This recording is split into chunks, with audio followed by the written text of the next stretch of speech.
Estás a salvo aquí. Extremadura, 1885. Romance histórico español.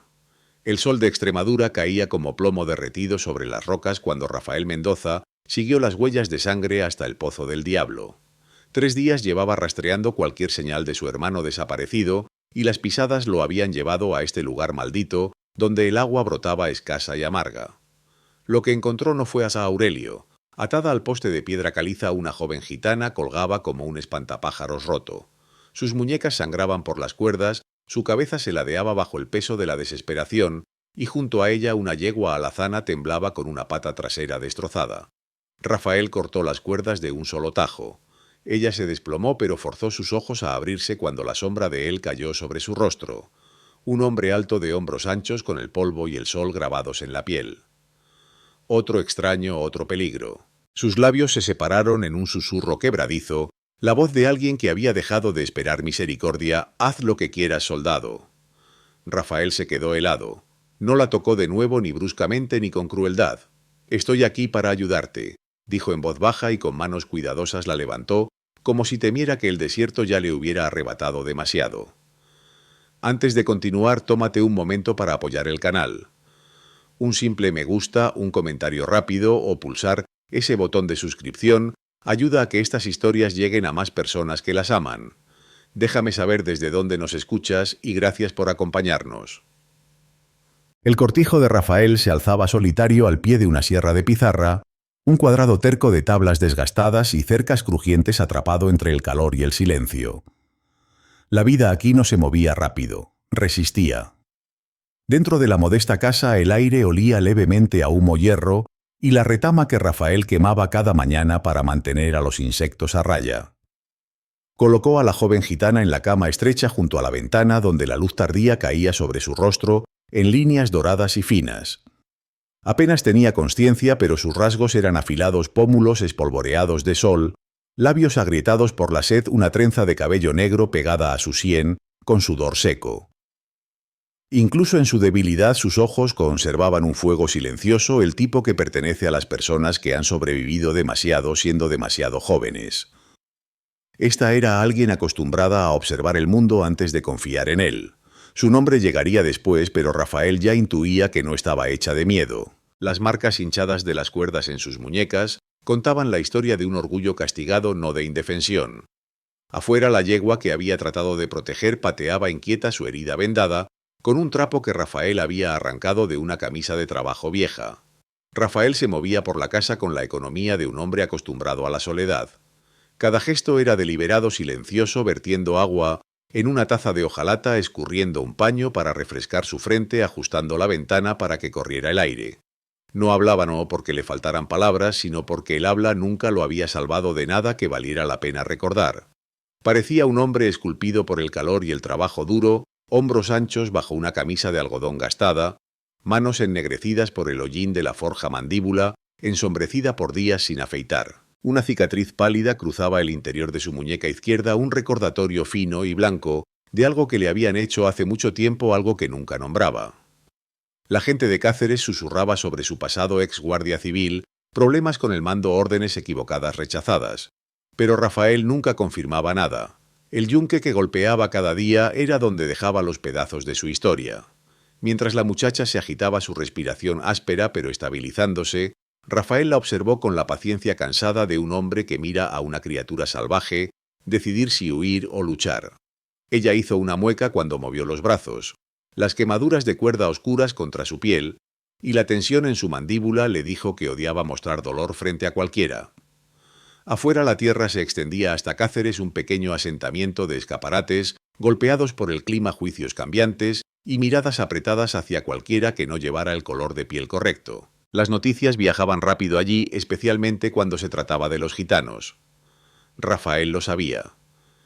También conocía a los hombres que la habían atado. Joaquín el Tuerto, Morales Santos Herrera y el joven Mateo Ruiz eran ruidosos cuando estaban borrachos y crueles cuando estaban aburridos. Había visto cómo manejaban los caballos, podía imaginar cómo trataban a las personas. Los párpados de la muchacha se agitaron y se abrieron ensombrecidos por la sospecha. Rafael no se movió hacia ella. «Estás a salvo aquí», dijo con voz baja y constante. Ella no respondió, pero su mirada trazó la habitación, luego regresó a él midiendo, cuestionando, no convencida, pero ya no completamente asustada. El viento silbó afuera, el polvo golpeando ligeramente contra la ventana, como si el mismo desierto estuviera esperando a ver qué harían estas dos almas solitarias a continuación.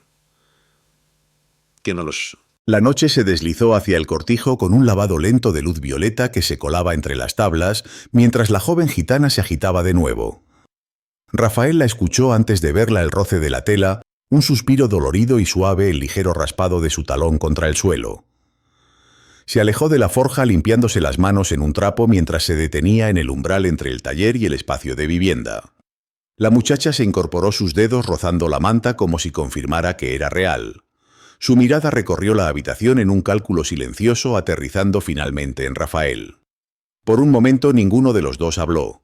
El espacio entre ellos se sentía cargado tenso por todo lo no dicho, miedo, incertidumbre y la más tenue amenaza de reconocimiento de que ninguno de los dos pertenecía a las partes más suaves del mundo.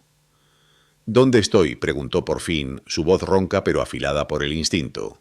«Cortijo Mendoza», respondió Rafael. «A una milla al sur de la sierra». Sus ojos se entornaron al mencionar el lugar. Miró hacia la ventana como si midiera rutas de escape o quizás simplemente reaprendiera el horizonte. Cuando cambió su peso, el dolor se reflejó en su rostro rápido pero inconfundible.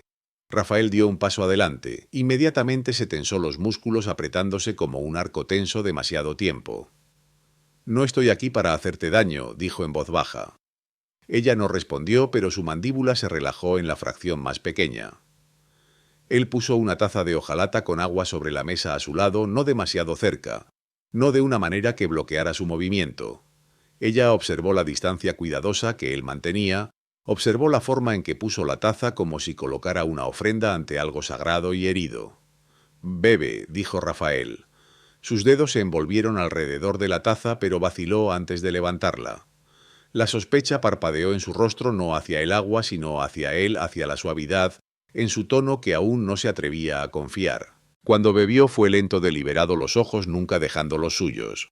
«Cortaste las cuerdas», dijo finalmente. No era gratitud. Era una acusación envuelta en confusión. La voz de Rafael se mantuvo firme. «Nadie merece que lo dejen así». Las palabras se quedaron suspendidas, frágiles como vidrio del desierto. La expresión de la muchacha no cambió, pero algo en su postura se suavizó, no mucho, solo lo suficiente para que un suspiro cansado escapara de sus labios. Dejó la taza con un suave tintineo. «¿Conoces a los hombres que lo hicieron?», dijo. No era una pregunta. Rafael asintió una vez. «He visto su tipo antes». El silencio se extendió de nuevo. La casa se sintió más pequeña, el aire más espeso, pero ninguno de los dos rompió el contacto visual. Rafael podía sentir una historia en su mirada guardada, el tipo forjado por años de ser observada, cazada, despedida. Y ella, a su vez, parecía leer algo en él, algún daño privado que mantenía sus hombros tensos, incluso en reposo. Algún dolor metido bajo la cicatriz en su muñeca. Miró esa cicatriz ahora entornando los ojos. «Soldado una vez», dijo adivinando. «Y ahora arreglo cosas», respondió. Sus ojos se detuvieron en él un momento más, como si pesaran la verdad detrás de sus palabras. Luego se movió probando sus piernas debajo de ella. Su cuerpo tembló, pero se las arregló para ponerse de pie de todos modos, negándose a mostrar debilidad ante él. Rafael se movió instintivamente, la mano extendida ligeramente como para sostenerla. Ella se apartó, no violentamente, sino con la precisión de alguien que había aprendido por las malas a no confiar en las manos extendidas. «Puedo pararme», dijo. Él dejó caer la mano. No dijo, «No dije que no pudieras». Algo parpadeó entre ellos, casi una chispa, casi el indicio de cómo podría verse la confianza algún día. Afuera el viento se deslizó por la sierra rozando polvo contra las paredes de la casa. Adentro dos extraños se pararon al alcance de un brazo, pero a millas de distancia, unidos solo por la circunstancia y la frágil posibilidad de que ninguno de ellos estuviera tan solo como pensaba. La mañana llegó al cortijo con una luz dorada pálida que se arrastraba lentamente por la sierra de Pizarra. La muchacha despertó con su calidez en la cara, el aroma de polvo y café derivando a través de la puerta abierta.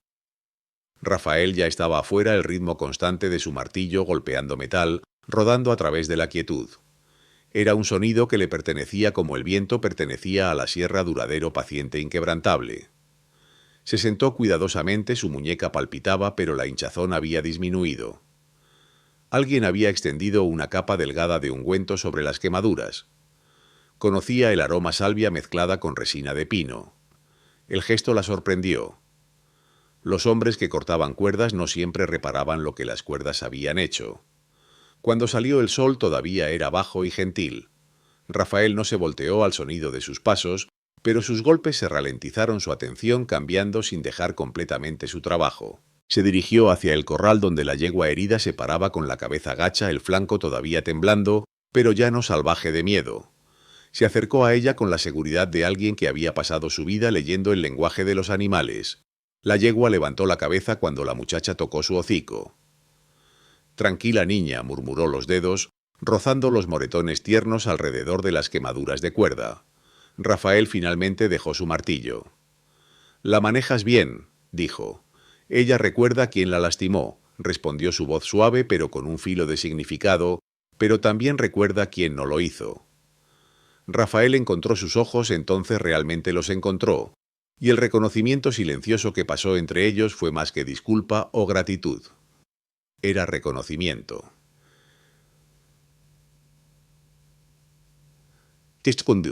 Durante los siguientes días cayeron en un ritmo que ninguno de los dos habló en voz alta. La muchacha ayudó a recoger agua del barril medio enterrado, moviéndose lentamente pero con determinación. Reparó el talego rasgado y molió hierbas para ungüento, sus movimientos fluidos y practicados. Rafael cocinó cuando ella no pudo estar de pie mucho tiempo, sus manos torpes pero sinceras. Y por las noches reparó el comedero agrietado mientras ella tarareó una melodía gitana que se deslizó por el patio como un recuerdo llevado por el viento. Rara vez hablaban, pero el silencio entre ellos cambió, se suavizó, aprendió sus formas. Una tarde se reunió una tormenta a lo lejos de la sierra, nubes oscuras, arrastrando sombras sobre la piedra roja. Rafael trabajó en un poste de cerca mientras la muchacha ataba fardos de salvia seca. El viento atrapó su trenza y azotó un mechón por su cara. Rafael la observó desde el rabillo del ojo sin querer, pero incapaz de no hacerlo. Sus movimientos tenían propósito, aunque había una tristeza metida profundamente detrás de ellos, algo que aún no había encontrado palabras. «No tienes que trabajar», dijo. «No sé cómo quedarme quieta», respondió sin levantar la vista. Rafael consideró eso. «Yo tampoco». Ella lo miró entonces, el más breve parpadeo de una sonrisa tocando su boca, antes de desvanecerse como un relámpago detrás de una nube. Continuaron trabajando uno al lado del otro, el viento golpeando piezas sueltas de bramante, el olor de la lluvia que se acercaba llenando el aire. Más tarde esa noche cayeron las primeras gotas esparciéndose por la tierra seca como ofrendas. La muchacha salió inclinando la cara hacia el cielo. La lluvia era rara en la sierra y llevaba el aroma de todo lo que la tierra había perdido y todo lo que aún esperaba llegar a ser. Rafael la observó desde el umbral, su silueta enmarcada por rayas plateadas cayendo a través de la última luz. «Dijiste que arreglas cosas», dijo de repente sin voltearse. «Lo intento», respondió Rafael. Se quedó callada por un largo momento. «Algunas cosas se rompen y permanecen rotas». Rafael bajó del porche, la lluvia tocando sus hombros mientras se acercaba a ella. «Algunas cosas», dijo, «encuentran su camino de vuelta». Ella exhaló suavemente, sus ojos cerrándose por un latido.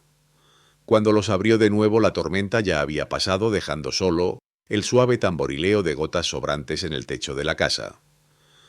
Durante los siguientes días, el vínculo entre ellos solo se profundizó.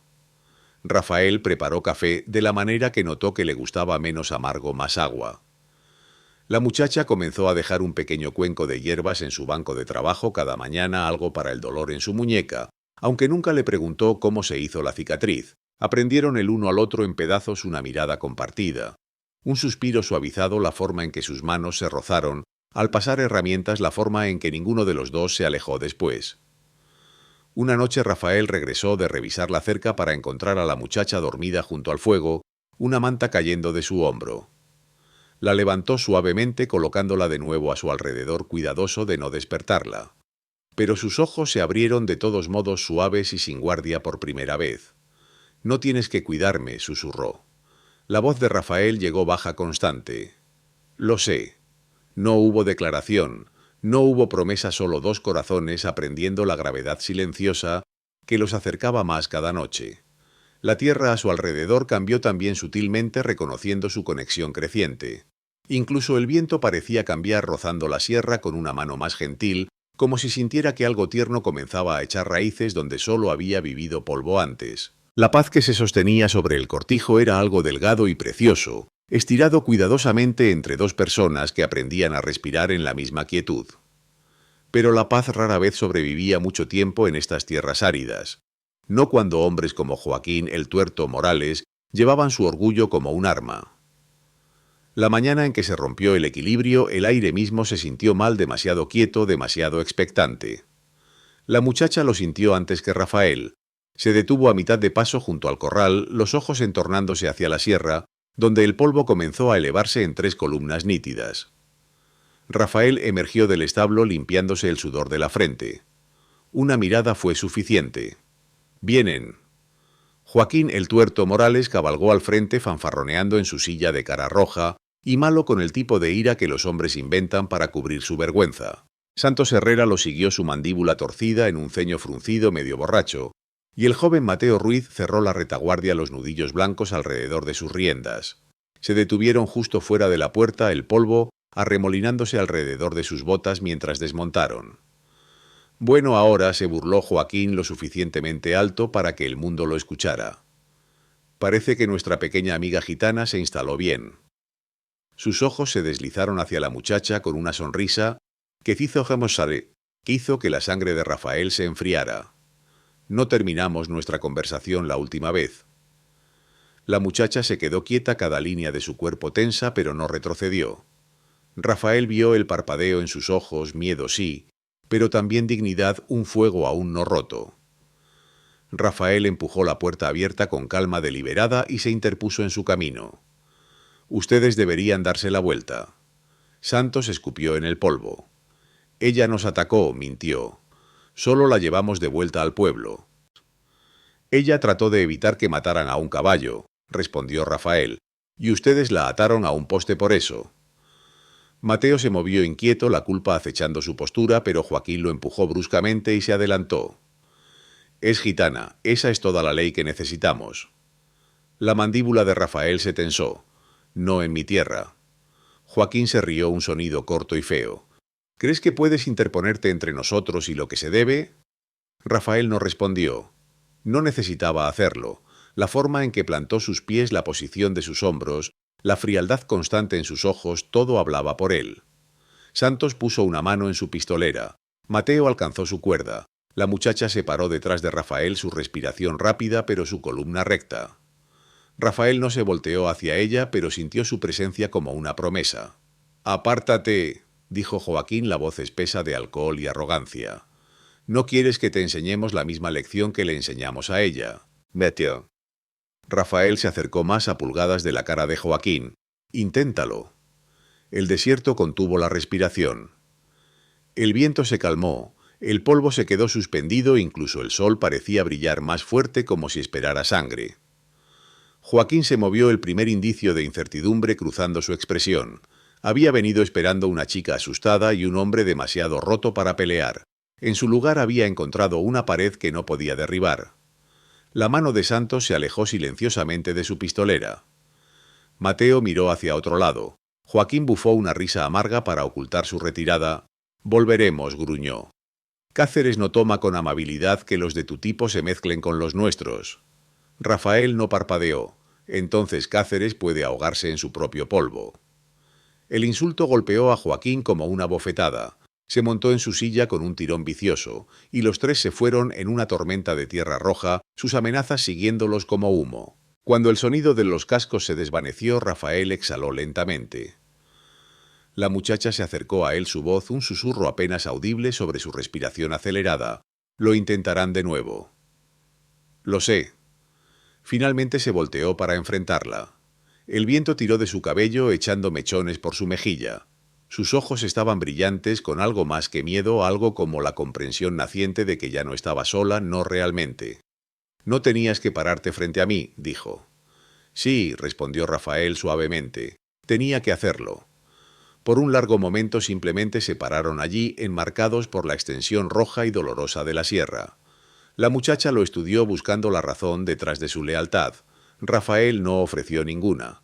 No le dijo que no podía soportar la idea de que alguien la lastimara de nuevo. No dijo que había sentido algo cambiar dentro de él en el momento en que ella susurró esa rendición desesperada.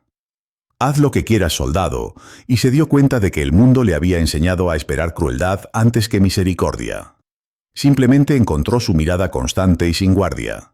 El viento se levantó de nuevo rozando el polvo del poste de la cerca. La muchacha se acercó con dedos gentiles y tocó su muñeca donde vivía la vieja cicatriz. Era la primera vez que había iniciado contacto. Algunas heridas, murmuró, no las ocultas tan bien como crees. La respiración de Rafael se tensó no por el dolor, sino por la verdad silenciosa de sus palabras. Algunas heridas, dijo, se ven más pequeñas desde afuera. Su toque se demoró por un latido más antes de dejar caer la mano. No deberías tener que protegerme. Y tú, respondió Rafael, no deberías tener que temer a hombres como ellos. La tormenta dentro de ambos se calmó, reemplazada por algo inesperadamente gentil. El sol se hundió más estirando sus sombras por la tierra roja, fusionándolas en una forma larga. Y por primera vez la muchacha se permitió creer que podría haber un lugar donde pudiera pararse, sin encogerse, un lugar donde la fuerza de un hombre no significara peligro sino seguridad, un lugar que se sentía imposiblemente como hogar. Los días que siguieron se movieron con una quietud inquieta, el tipo que se asienta sobre la tierra, y el corazón por igual después de que el peligro se acerca pero aún no golpea. La muchacha lo sintió en la forma en que el viento cambió inquieto a lo largo de la sierra. Rafael lo sintió en la forma en que los caballos se paseaban por la noche, las orejas dirigidas hacia Cáceres aunque no viniera ningún jinete. Ambos sabían que Joaquín el Tuerto Morales no había terminado. Los hombres como él rara vez dejaban un insulto sin pagar. Una tarde tardía, cuando las sombras se alargaron por el patio, se acercaron cascos, no el ritmo pesado y fanfarrón del grupo de Joaquín. Este era más constante oficial. Rafael salió al porche justo cuando el sheriff Tomás Vega frenó su caballo. El rostro del sheriff llevaba la tensión apretada y apologética de un hombre forzado a una tarea que no quería. Mendoza, dijo Vega tocándose el sombrero. Tengo asuntos que discutir. Basese. Rafael se quedó donde estaba, su postura calmada pero inamovible. Entonces habla. Vega exhaló. Hay problemas en el pueblo, la gente está agitada por tu invitada. Su mirada parpadeó hacia la ventana de la casa donde la muchacha se paró adentro observando. Joaquín y sus amigos presentaron una queja. Dicen que ella los asaltó. La gente del pueblo quiere que la traiga para interrogarla solo para calmar a la gente. La mandíbula de Rafael se tensó. Ella no va a ningún lado contigo. Vega levantó ambas manos en un gesto pacificador. Rafael, estoy tratando de evitar que las cosas empeoren. Necesito traerla para interrogarla solo para calmar a la gente. No. La palabra aterrizó como un golpe de martillo. Vega miró hacia la puerta de nuevo. Me estás haciendo esto más difícil de lo que tiene que ser. Rafael bajó del porche cerrando la distancia entre ellos. Ella era la que estaba atada a un poste. Ella era la que fue golpeada. Si Cáceres tiene un problema con que ella se mantenga viva en mi tierra, entonces el problema de Cáceres es conmigo. El sheriff tragó conflictuado. No quiero que se derrame sangre por esto. Entonces vete, dijo Rafael. El silencio era tan profundo que incluso el viento se quedó quieto. Finalmente Vega se movió en su silla derrotado. Diré que no la encontré. Eso es todo lo que puedo hacer. Ya hiciste suficiente, respondió Rafael. Vega echó una última mirada hacia la casa, luego volteó su caballo y cabalgó de regreso hacia Cáceres Polvo, levantándose detrás de él como una amenaza que se desvanecía. Cuando Rafael entró, la muchacha estaba esperando junto a la mesa, su expresión ilegible. Había escuchado cada palabra. Te paraste contra tu propia gente, dijo en voz baja. Ellos no son mi gente, respondió Rafael. Por un largo momento ella lo observó, sus ojos oscuros, buscando. Los hombres no se arriesgan así por alguien que apenas conocen. Mas. Rafael sacó una silla y se sentó descansando los codos en las rodillas. Tal vez conozco suficiente. La muchacha se acercó parada junto a la mesa donde la lámpara proyectaba un resplandor suave sobre su cara, El sheriff Vega les dirá a otros. La palabra se extenderá. Lo sé. Hablarán de ti, añadió, te juzgarán. Ya lo hicieron. Pero ella sacudió la cabeza lentamente. Esto cambia algo. Él levantó la mirada hacia la suya. ¿Qué cambia para ti? La muchacha no respondió al principio. Caminó hacia la ventana, los dedos rozando el borde de la cortina mientras miraba la tierra vacía. Cuando estaba atada a ese poste, comenzó su voz baja y constante. Pensé que el próximo hombre que se acercara a mí sería como ellos. Pensé. Tragó, por eso dije lo que dije. Haz lo que quieras, soldado. Se volteó hacia él. No tenía razón para creer que algún hombre elegiría la misericordia. Tisiru. Su confesión golpeó a Rafael más profundo de lo que esperaba, cortando a través de las defensas que había apilado durante años de guerra y arrepentimiento. Estabas equivocada, dijo. Lo sé, susurró. Se unió a él en la mesa sentándose frente a él. Y la luz de la lámpara captó los moretones a lo largo de sus muñecas. Rafael extendió la mano lentamente sin tocarla solo, ofreciendo su mano en la mesa entre ellos, palma arriba, una invitación, no un reclamo. La muchacha la miró por un largo momento, luego con un suspiro que tembló al principio y se estabilizó al final, puso su mano ligeramente encima de la suya. Era el contacto más suave, pero llevaba el peso de todo lo que habían soportado. Su voz era apenas audible. No entiendo por qué eres así. Rafael sostuvo su mirada. Tal vez porque sé lo que se siente estar del lado equivocado de una cuerda.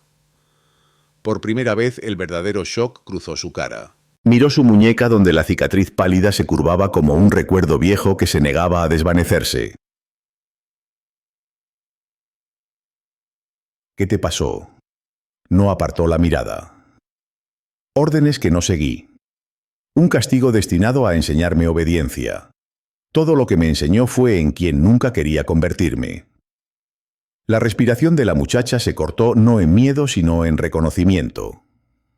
Dos vidas marcadas por la crueldad, dos personas que habían aprendido a desconfiar de todo, excepto del dolor. Arreglas cosas, murmuró repitiendo sus palabras anteriores. Lo intento, dijo. Sus ojos se suavizaron. Tal vez algunas cosas no están destinadas a permanecer rotas. Rafael soltó un aliento que no sabía que había estado conteniendo. La casa se sintió más cálida, el mundo más silencioso, como si la misma sierra se asentara a su alrededor en un círculo protector. Afuera la luna se levantó sobre la cresta de pizarra, bañando el cortijo en luz plateada. Adentro dos manos descansaron juntas en una mesa de madera cicatrizada y por primera vez en años ninguno de ellos se sintió completamente solo. El amanecer llegó suavemente sobre la sierra, rozando la cresta con un lavado pálido de rosa y oro. La tormenta de días antes había pasado dejando la tierra lavada limpia, el aroma de tierra húmeda, elevándose en espirales delicados del suelo. Rafael salió primero las botas, hundiéndose ligeramente en el polvo ablandado. Detrás de él, la muchacha siguió su trenza oscura contra la luz matutina, sus pasos seguros a pesar de los moretones que aún sanaban a lo largo de sus muñecas. Caminaron juntos hacia la línea de cerca oriental, el mismo tramo de postes y alambre donde Rafael la había encontrado atada y rota. Ahora la cerca se alzaba medio reparada, tablones reemplazados y alambre que aún necesitaba tensión. Rafael llevaba un martillo y un saco de clavos. La muchacha llevaba solo a sí misma y era suficiente. Cuando llegaron al mismo poste al que una vez había estado atada, se detuvo. Sus dedos flotaron justo encima de la veta de la madera sin tocar pero recordando. El tablón nuevo que Rafael había instalado era suave sin cicatrices, un desafío silencioso contra todo lo que habían tratado de hacer que significara allí. «Lo reconstruiste», dijo suavemente. Rafael asintió. «Pensé que no debería parecerse a lo que trataron de hacer que significara». La muchacha estudió el poste, luego la tierra abierta que se extendía más allá. «Se siente diferente ahora». «Debería», dijo. Ella lo observó clavar un clavo en el tablón fresco. El sonido de cada golpe hizo eco a través de la sierra silenciosa. Con cada golpe de martillo, algo dentro de ella se aflojó, miedo viejo, silencio viejo, fantasmas viejos que la habían seguido desde ese día. Durante tanto tiempo había cargado la creencia de que el peligro vivía en la sombra de cada hombre. Ahora vio una sombra diferente, una más amplia, que se paraba firmemente a su lado en lugar de contra ella. Cuando terminó, Rafael apoyó el martillo contra la cerca y se volteó hacia ella. El sol se levantaba detrás de él, delineando su figura en oro polvoriento y cálido. La muchacha se acercó hasta que pudo ver las pequeñas motas de polvo de hierro aún atrapadas a lo largo de su mandíbula. Este lugar, dijo, no es gentil. No, estuvo de acuerdo Rafael y sonrió levemente. Y yo tampoco. Ella se dio una sonrisa débil. Bien, un lugar gentil no sabría qué hacer con ninguno de nosotros dos. Sintió la verdad de eso asentarse profundo en su pecho. La sierra era dura, pero también lo era la supervivencia. Era el tipo de tierra donde solo duraban las cosas honestas, viento-piedra, el latido obstinado de un corazón que se negaba a rendirse. La muchacha se acercó su mano rozando su antebrazo, luego descansando allí con certeza silenciosa. No sé qué pasa después, admitió. Rafael cubrió su mano con la suya constante y cálida. Lo descubriremos un día a la vez. Una brisa sopló a través de la sierra levantando polvo y aroma de salvia en el aire. Se curvó alrededor de ellos como una bendición suave pero segura. Detrás de ellos las ventanas de la casa brillaron débilmente con la luz temprana. Adentro una linterna aún ardía en el alféizar, la misma linterna que Rafael había encendido la primera noche que ella durmió bajo su techo, una pequeña llama que se negaba a morir incluso cuando el viento empujaba fuerte contra ella. La muchacha miró hacia ella, ahora la llama parpadeando pero constante. Esa luz, murmuró, no se asusta fácilmente. Tú tampoco, respondió Rafael. Sus manos permanecieron unidas. El viento se calmó y en la vastedad de la sierra, un lugar tallado por sol, viento y dificultad, dos figuras se pararon en una cerca recién reconstruida, sus sombras largas y tocándose como si la misma tierra hubiera decidido que pertenecían. Pero en la distancia más allá de las colinas ondulantes, las campanas de la iglesia de Cáceres comenzaron a repicar. No era la hora de misa. Era una llamada, una convocatoria, el tipo de sonido que reunía a los hombres cuando tenían un propósito común. La muchacha levantó la cabeza al sonido, sus ojos entornándose. ¿Conoces ese repique?, preguntó Rafael. Ella asintió lentamente. Significa que alguien importante viene al pueblo, alguien con autoridad. El martillo se sintió más pesado en la mano de Rafael de repente. «Tu gente es No», dijo ella, y por primera vez desde que la había encontrado vio miedo real en sus ojos. «Mi padre». «Mi nombre», dijo la muchacha en voz baja observando las campanadas que se desvanecían en el aire matutino, «es Esperanza Heredia, y mi padre es don Rodrigo Valdemar». Rafael sintió que el mundo se movía bajo sus pies. Don Rodrigo Valdemar, el cacique de Cáceres, el hombre cuya palabra era ley en toda la región. Un hombre de honor según algunos, un tirano según otros. «El cacique», dijo Rafael, su voz apenas un susurro. Esperanza asintió, sus ojos aún fijos en la distancia donde las campanas habían sonado, su hija bastarda. La que nunca reconoció, la que dejó que se criara entre los gitanos. La verdad golpeó a Rafael como un puño. Todo comenzaba a tener sentido: por qué Joaquín y sus hombres se habían atrevido a atar a una gitana, por qué habían elegido el Pozo del Diablo, por qué las campanadas sonaban ahora. «Sabe que estás aquí», dijo Rafael. «Por supuesto que lo sabe. Joaquín corrió directo a él después de que los enfrentaste. Y ahora...» Su voz se quebró ligeramente. «Ahora viene a limpiar su honor». Rafael soltó el martillo, sus manos moviéndose instintivamente hacia la pistola, que ya no llevaba, que había dejado de llevar desde que colgó el uniforme de la Guardia Civil. «¿Qué quiere de ti?»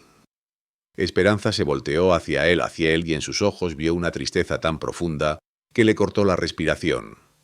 «Llevarme de vuelta, hacerme su hija legítima, casarme con algún hijo de terrateniente para consolidar su poder». «¿Y si te niegas?» «Los gitanos morirán. Todos los que me acogieron, me criaron, me enseñaron a sanar y a sobrevivir. Los mandará quemar en sus caravanas si no obedezco».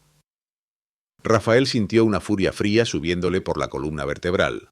Era el mismo tipo de poder corrupto que había conocido en la Guardia Civil, la misma lógica retorcida que usaba a los inocentes como peones. En la distancia una nube de polvo comenzó a formarse en el horizonte. «Jinetes, muchos jinetes». «¿Cuántos hombres tiene?», preguntó Rafael.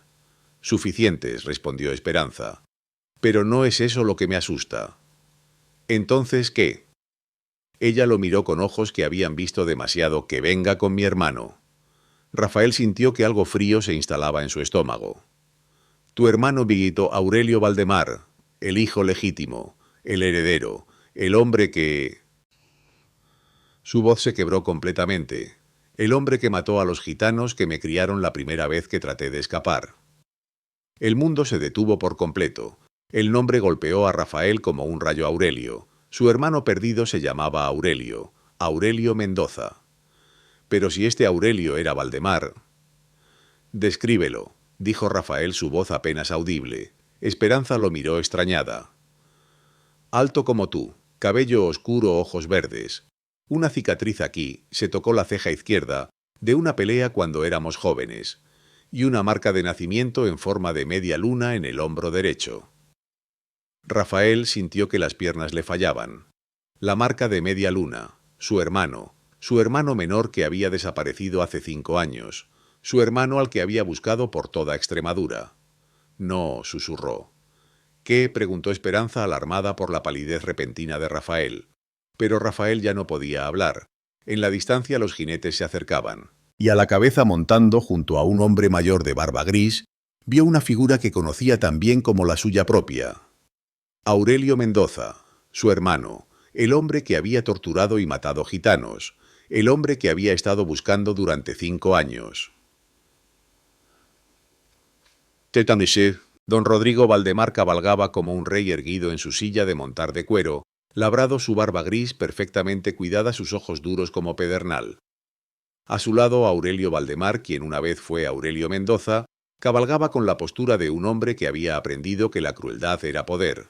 Detrás de ellos venían 12 hombres armados, pistolas al cinto, rifles en sus fundas. No era una visita, era una declaración de guerra. Se detuvieron a 50 metros de la cerca, lo suficientemente lejos para no parecer agresivos inmediatos, lo suficientemente cerca para que el mensaje fuera claro. Don Rodrigo desmontó con la gracia de un hombre acostumbrado a que el mundo se inclinara ante él. Aurelio permaneció montado, sus ojos fijos en Rafael con una intensidad que cortaba como cristal. Rafael Mendoza, dijo don Rodrigo, su voz llevando la autoridad de décadas de comando incuestionable. Creo que tienes algo que me pertenece. Quechi. Rafael no se movió de donde estaba junto a Esperanza. No tengo nada tuyo, don Rodrigo. Mi hija, dijo el cacique, y por primera vez en su vida Rafael vio a Esperanza encogerse físicamente ante una palabra. Mi sangre, mi responsabilidad. Ella es libre de elegir, respondió Rafael. Don Rodrigo se rió, un sonido sin humor. Libertad. Las gitanas no tienen libertad, Mendoza. Son bestias de carga útiles solo para el placer de los hombres y el trabajo sucio. Pero esta... Su mirada se posó en Esperanza con algo que podría haber sido orgullo paternal si no hubiera estado tan manchado de posesión. Esta lleva mi sangre. Eso la hace diferente. Eso la hace tuya, querrás decir, dijo Rafael. Exactamente. El silencio se extendió como una cuerda tensa. Aurelio finalmente habló, su voz familiar y extraña a la vez. Hermano. La palabra cayó entre ellos como una piedra en agua quieta, creando ondas que se extendían en todas las direcciones. Aurelio, dijo Rafael, y su voz estaba llena de 5 años de búsqueda, 5 años de esperanza, 5 años de pesadillas sobre lo que podría haberle pasado. Me preguntaba cuándo nuestros caminos se cruzarían de nuevo. Aurelio desmontó lentamente sus movimientos controlados predatorios. Supongo que debería agradecerte. Tu búsqueda me ayudó a darme cuenta de que Aurelio Mendoza había muerto. En su lugar nació algo mucho más útil. ¿Qué te hicieron?, preguntó Rafael, y en su voz había todo el dolor de un hermano mayor que había fallado en proteger al menor. Hacerme... Aurelio sonrió y era la sonrisa de un extraño. Me liberaron. Me enseñaron que la compasión es debilidad, que el poder es lo único que importa, que los gitanos y los débiles existen solo para servir a los fuertes. Eso no es cierto. No... Aurelio gesticuló hacia Esperanza. Mira lo que tenemos aquí. Una gitana que debería estar agradecida de llevar sangre noble. En su lugar huye, se esconde e infecta a hombres buenos con sus ideas salvajes de libertad. Rafael sintió que la furia se construía en su pecho. Ella es una persona, no una posesión. Es una bastarda, espetó don Rodrigo. Y bastarda o no lleva mi nombre. Vendrá a casa, se casará con quien yo diga y aprenderá su lugar. No, dijo Esperanza, y fue la primera palabra que había pronunciado desde que llegaron. Su voz era pequeña pero inquebrantable: no iré. Don Rodrigo la miró como se mira a un caballo rebelde. Noco, ¿y qué hay de tu preciada familia gitana? Los Heredia que te criaron, los ancianos que te enseñaron sus canciones. El color se drenó del rostro de Esperanza. Están en mi calabozo ahora mismo, continuó don Rodrigo con calma brutal. Una palabra mía y arderán, lentamente. Rafael dio un paso adelante, pero Aurelio ya tenía la mano en su pistola. Yo no haría eso, hermano. Metatetes. Hermano. Rafael se volvió hacia Aurelio con ojos llameantes. Un hermano no tortura inocentes. Un hermano tampoco abandona a su familia por ideales estúpidos sobre honor y justicia. Las palabras cortaron a Rafael más profundo de lo que cualquier cuchillo podría haberlo hecho, porque tenían razón. Él había abandonado a Aurelio, había elegido sus principios sobre su hermano, y mira en qué se había convertido Aurelio. Ven conmigo, Esperanza, dijo don Rodrigo extendiendo una mano que temblaba ligeramente con la edad, pero aún llevaba autoridad absoluta. Ven a casa y tu familia gitana vivirá. Esperanza miró la mano extendida como si fuera una serpiente venenosa. Luego miró a Rafael y en sus ojos vio algo que le rompió el corazón: resignación. Iré, dijo suavemente. No, dijo Rafael inmediatamente. Debo hacerlo. No puedo dejar que maten a mi familia por mi culpa. Esperanza no. Es mi elección, Rafael. Pero Rafael sabía que no era una elección en absoluto. Era chantaje puro y simple, el mismo tipo de chantaje que había visto tantas veces en su carrera militar. Esperanza comenzó a caminar hacia don Rodrigo. Cada paso era lento, deliberado, el andar de alguien que iba hacia su propia ejecución. Rafael la vio alejarse y sintió que algo se rompía en su pecho. Después de todo lo que habían pasado, después de todo lo que habían construido juntos, iba a perderla por la misma crueldad que había destruido a su hermano. No, no otra vez. No iba a fallar otra persona que amaba. Espera, dijo Rafael y su voz resonó por toda la sierra. Esperanza se detuvo pero no se volteó.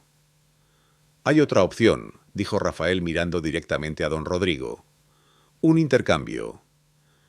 ¿Qué tipo de intercambio, Pacuestao? Preguntó el cacique intrigado a pesar de sí mismo. Rafael respiró profundo. Yo por ella, yo por los gitanos. Rafael no, susurró Esperanza. Tú... Don Rodrigo se rió. ¿Qué uso tengo para un ex guardia civil desertor? Sé dónde está el oro. Ya. Las palabras cayeron en el silencio como una bomba. Aurelio se enderezó en su silla. Don Rodrigo entornó los ojos. ¿Qué oro son todos? ¿Qué oro? Rafael había estado guardando este secreto durante 5 años. El oro que había robado de un convoy militar corrupto, el oro que había escondido antes de desertar, el oro que había planeado usar para reconstruir su vida y la de su hermano.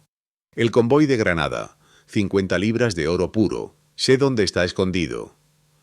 La codicia parpadeó en los ojos de don Rodrigo como un fuego repentino. Y me lo darías. A cambio de Esperanza y la libertad de los gitanos, sí. Rafael no, dijo Esperanza, volviéndose finalmente hacia él. Ese oro es tu futuro. Tú eres mi futuro, dijo Rafael simplemente. Por un momento que se sintió como una eternidad, nadie se movió. El viento susurró a través de la sierra llevando el aroma de salvia y tierra seca. Finalmente don Rodrigo asintió. Acepto. Padre, protestó Aurelio. Ella es su hija, tiene valor para alianzas. El oro tiene más valor que una bastarda rebelde, espetó don Rodrigo. Y además... Se volteó hacia Rafael con una sonrisa cruel. Todavía puedo tomar a la chica después de que me muestres dónde está el oro. Un trato es solo tan bueno como el hombre que lo hace. Rafael había esperado esa traición.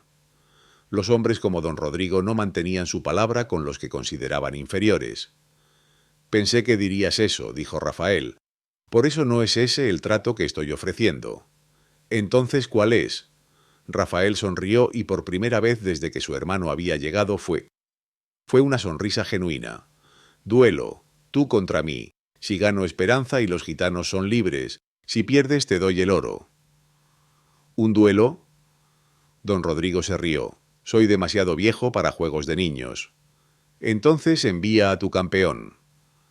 Los ojos de Rafael se posaron en Aurelio. Envía a tu hijo. Aurelio desmontó inmediatamente. Acepto. Aurelio, dijo Rafael, y su voz estaba llena de todo el amor y el dolor de 5 años de búsqueda, no tiene que ser así. Sí tiene que ser así, has elegido a los débiles sobre tu familia. Esa elección tiene consecuencias. Rafael asintió tristemente. Sí las tiene. Los hermanos se separaron 20 pasos. Alrededor de ellos los hombres de don Rodrigo formaron un círculo amplio. Esperanza se quedó donde estaban, las lágrimas corriendo silenciosamente por sus mejillas. ¿Cuándo? Preguntó Aurelio, su mano descansando en la empuñadura de su pistola. Al conteo de 3, dijo don Rodrigo, claramente disfrutando el espectáculo. 1. Rafael miró a su hermano, realmente lo miró y vio por primera vez las líneas de crueldad alrededor de sus ojos, las cicatrices nuevas en sus nudillos que hablaban de violencia habitual. 2. Aurelio sonrió la sonrisa de un hombre que había matado antes y no tenía problemas en matar de nuevo. 3. Ambos hermanos dispararon al mismo tiempo. El eco de los disparos rodó por la sierra como trueno. Por un momento ambos hombres permanecieron de pie mirándose a través del humo de pólvora. Luego Aurelio se tambaleó, se llevó la mano al pecho y se desplomó. Rafael corrió hacia su hermano caído, cayendo de rodillas a su lado. Aurelio tosía sangre, sus ojos ya vidriándose. «¿Por qué, conde?», susurró Rafael. «¿Por qué no pudiste simplemente venir a casa?». Aurelio sonrió débilmente. Porque el hogar era contigo, hermano. Y tú me dejaste».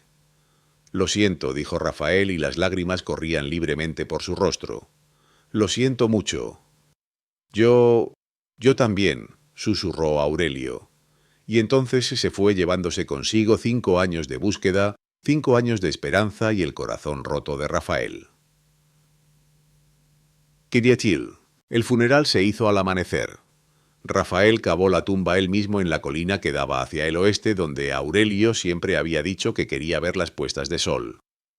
Don Rodrigo se había ido esa misma noche, llevándose a sus hombres y su derrota en silencio.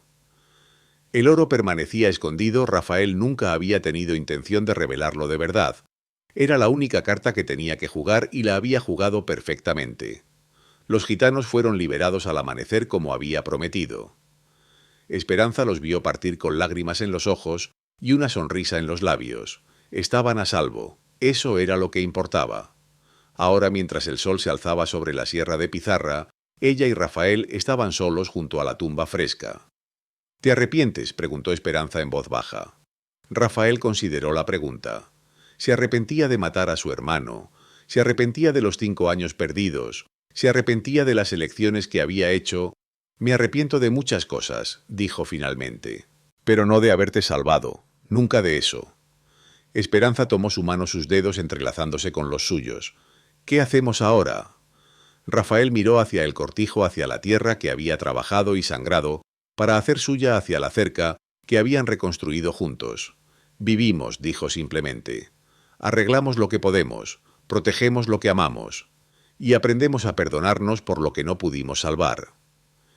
Esperanza asintió entendiendo.